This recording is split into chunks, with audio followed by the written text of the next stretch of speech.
Знаете ли, че в съседна Румъния често има данъчни облекчения за IT технологии и проекти? Скоро и в България може да има министър на IT. Ето какво мислят специалистите за човека, който трябва да оглави сектора. Идеята на този главен информационен менеджер е да обобщи, да обхване цялата картина и да изведе извън, примерно, само нивото на министерствата, на конкретно министерство, на министерствата, да качиме фигурата на ниво държава. Защо? Защото в момента се влага огромен ресурс. В последните години се влагат много средства за създаването на системи за електронно управление на различни нива.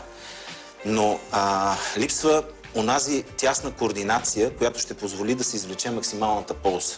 Именно това е идеята. Не, че ние отправяме критика към в момента управлението на електронното управление или изграждането на електронното правителство. Просто казваме как от наша гледна точка и от опита, който имаме през всички тези години, това може да става по-добре.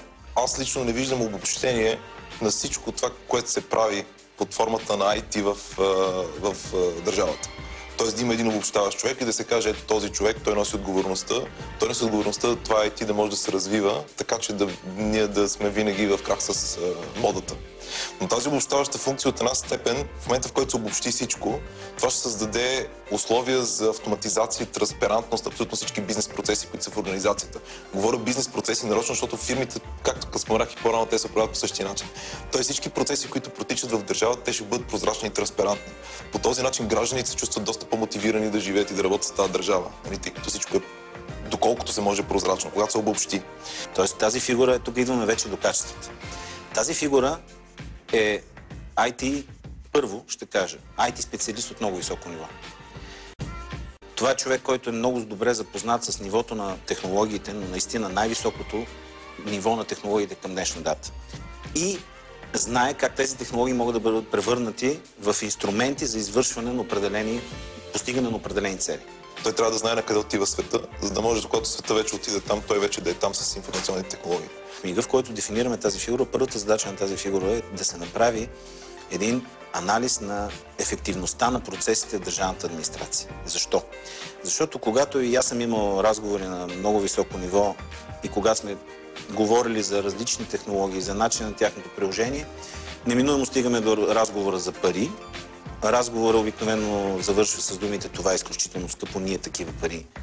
На този етап, в тази конкретна установка, в състоянието на международна финансова криза не може да отделиме, ние трябва да търсиме други средства.